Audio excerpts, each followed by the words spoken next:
You're watching Teen Kids News. I'm Lila. We're all excited to be part of a very special anniversary. This is our 20th season on the air. More on that later in the program. But now, let's get to our top story.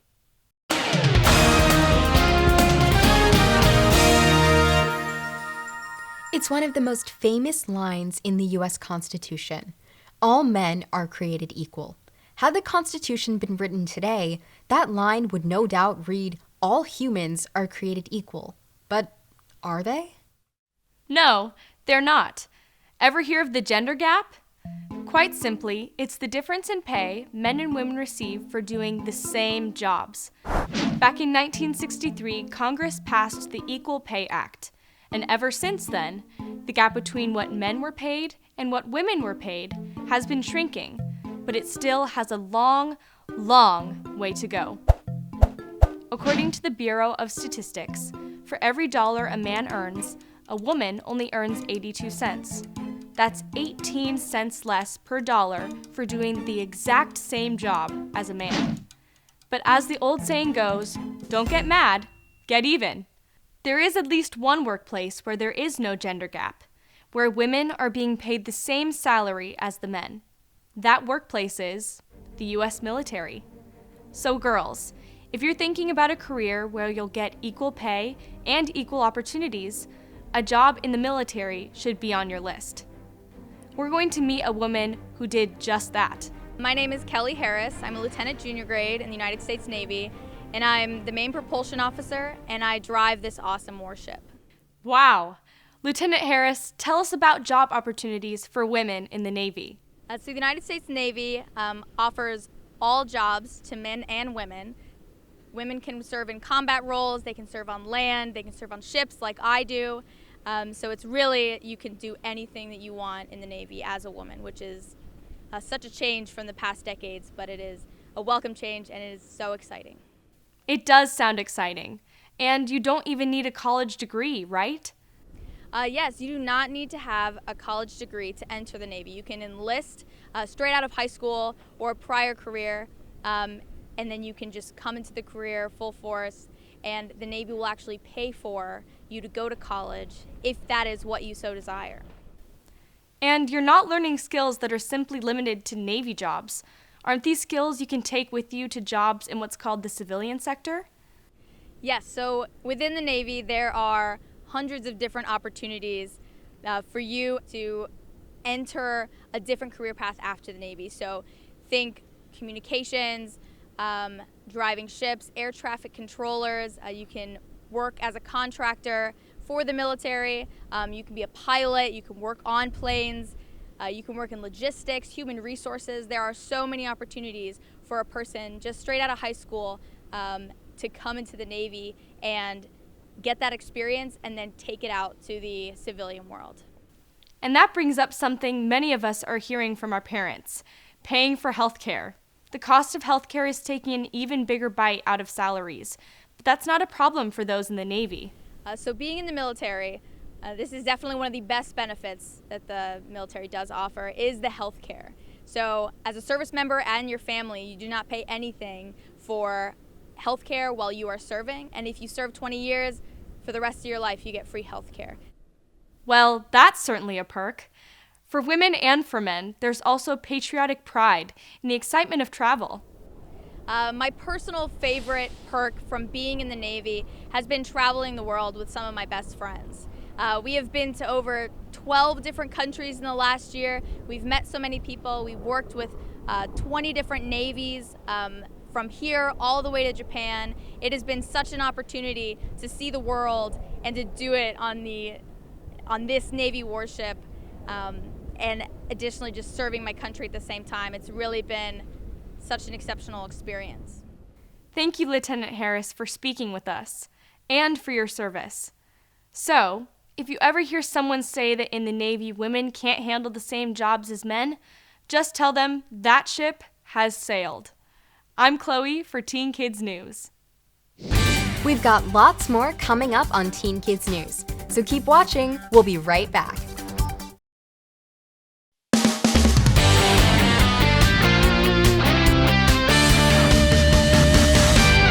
News News for teens, delivered by teens, is the mission of Teen Kids News. And we've been doing that for 20 years now.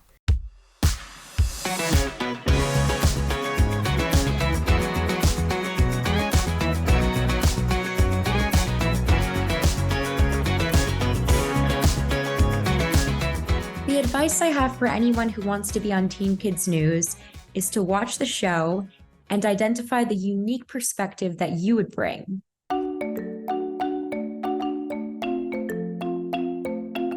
I think my greatest piece of advice for anyone looking to join the Teen Kids News family, whether as a reporter or an anchor, is read. Stay up to date with everything that is going on in the world. There is no such thing as too much knowledge. The more you know, the more you have to talk about. And that's what this show is. It's a platform to discuss and deliver information. You have to have sort of a passion for finding the truth. And that's what journalism is all about, finding the truth. And of course, learning things. You have to have an open mind. You have to go in ready to talk to people, ready to ask questions, and just be ready to present the best version of you all the time.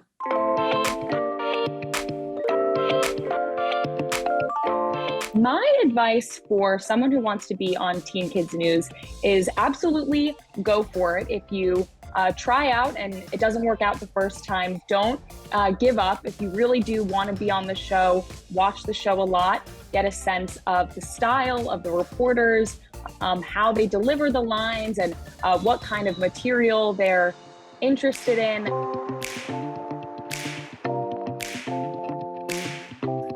Be ready to work really hard and to learn how to be yourself on TV. It's a challenging journey, but extremely rewarding.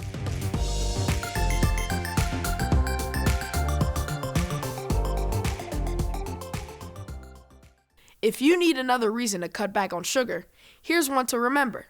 There's a kind of sugar that can harm your memory. It's called high fructose corn syrup. It's used in some sodas and packaged foods.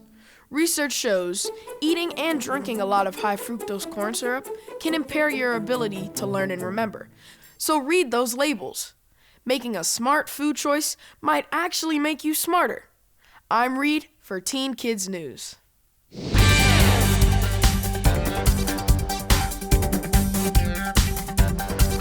We have to take a quick break, but don't go away because Teen Kids News will be right back.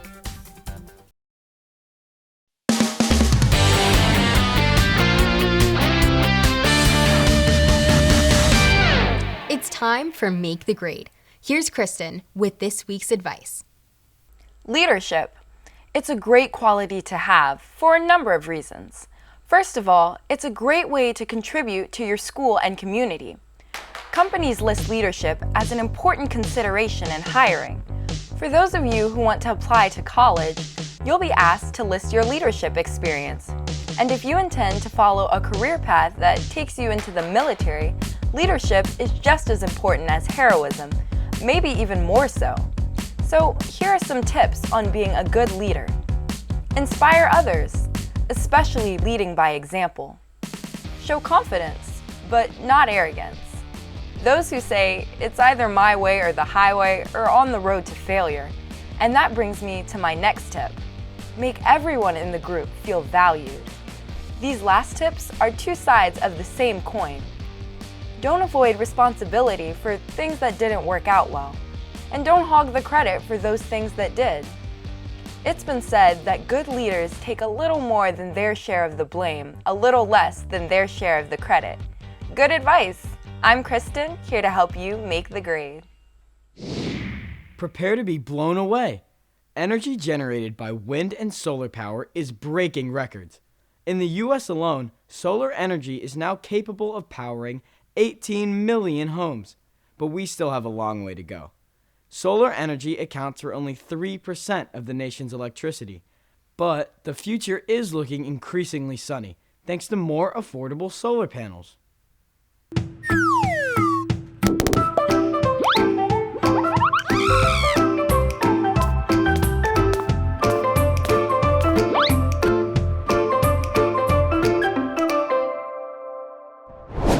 Pablo Picasso is one of the best-known artists of the 20th century. The Spanish painter helped pioneer the art movement known as Surrealism. Sometimes you have to look really hard and deep to get the meaning of Picasso's work. His most famous painting is this one. Called Guernica, it tells of the horror of Spain's bloody civil war. His art is a bit hard to understand. Try saying his full name. Pablo Diego José Francisco de Paula Juan Nepomuceno María de los Remedios Cipriano de la Santísima Trinidad Martyr Patricio Clito Ruiz y Picasso. With Art Smart, I'm Sandra, Margaret, Nicole, Lauren, Alexandra, Katie. Just kidding. What's in the name?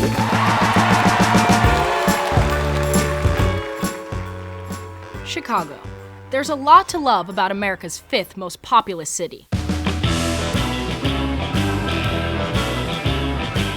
After all, Chicago is home to the first franchise McDonald's, deep dish pizza, Cracker Jacks, and Twinkies.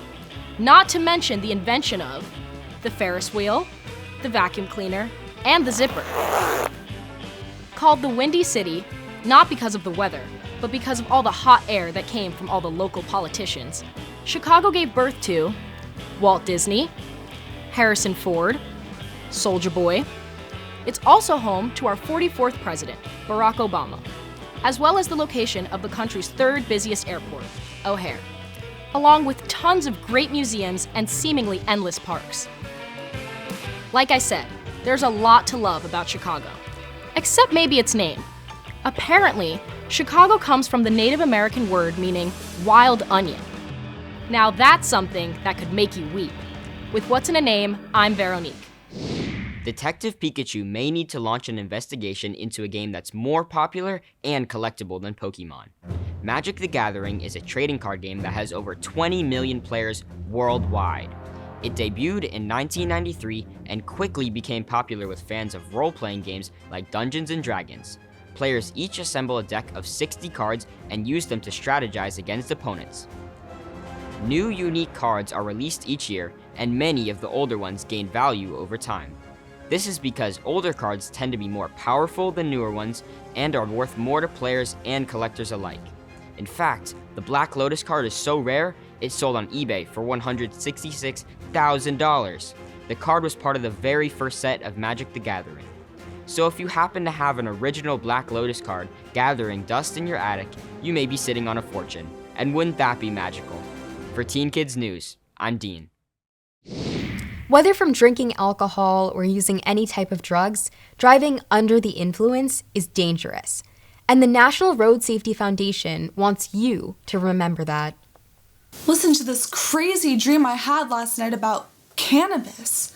There was this haunted house and 3 really scary monsters. They enter the house. It's very eerie inside.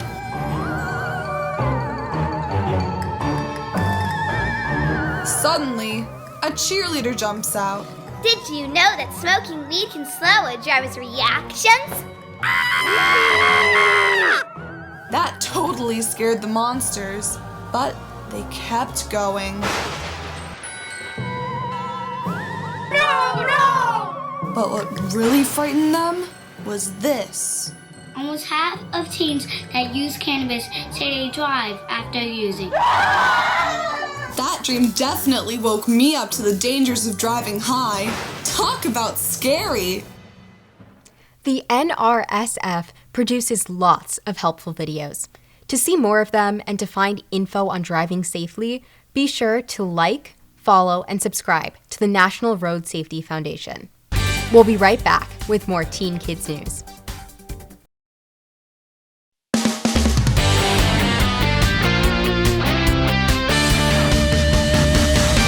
There's an old saying that's used to express anger or frustration. That saying is, to get one's goat. But as Isla found out, that saying does great injustice to those cute creatures. Humans have always had a special relationship with goats. Starting more than 11,000 years ago, we began to domesticate the furry 4-legged animal. Some believe the goat was in fact the very first domesticated animal.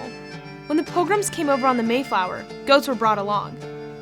All things considered, goats are pretty underappreciated by most of us these days. But we're going to try and change that, with some help from Kate Johnson. She owns the Briargate Farm in Longmont, Colorado.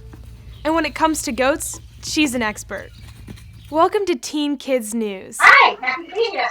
And your assistant today is Shade. Hi, Shade. Hi. Shade, milking goats is not something every teen does. How did you get into goat milking? I first got into goat milking and feeding babies as I'm doing right now when I joined 4-H when I was 11 years old. And I bought my goats from Kate, who was my 4-H leader at the time, and just fell in love. Kate, are all goats basically the same? No, these goats that we raise are dairy goats, and they're really being raised for their milk. In fact, we're feeding this baby her mother's milk right now. And so dairy goats are for milk, and then there are also meat goats or market goats, and those we raise to eat them. And then we have fiber goats. Those are the goats we're raising for their hair, and we're going to make yarn or wool out of it. And then there are pygmy goats that are really just cute little fat goats that people have as pets. Aw, a pet goat? That's cute. So since you have dairy goats, can you show us how to milk a goat? Absolutely. If you just give us a minute, we'll get her mother in here, and we'll get her set up to milk. So, while they get set up, we'll take a quick commercial break. Teen Kids News will be right back.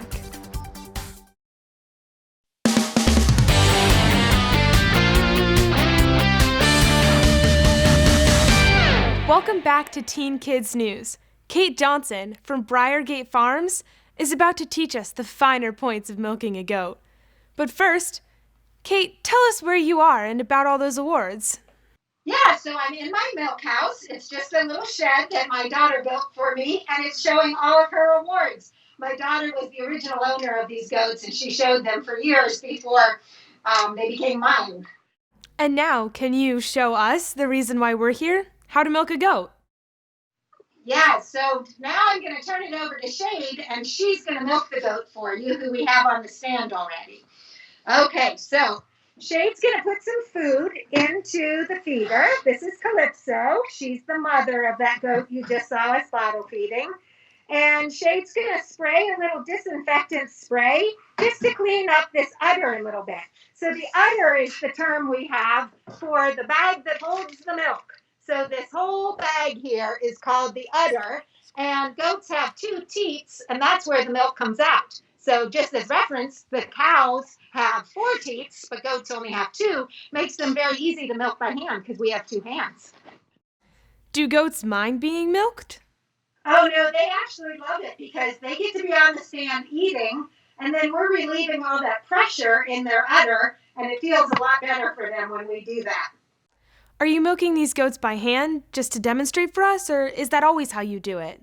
No, we always milk by hand. Usually I'm only milking about 4 to 6 goats a year, and it's just a lot faster with that number of goats to milk by hand because I don't have to lug out this big expensive piece of equipment, set it up, milk them, clean it up, and it's also a lot gentler on their udder when you hand milk than using a machine.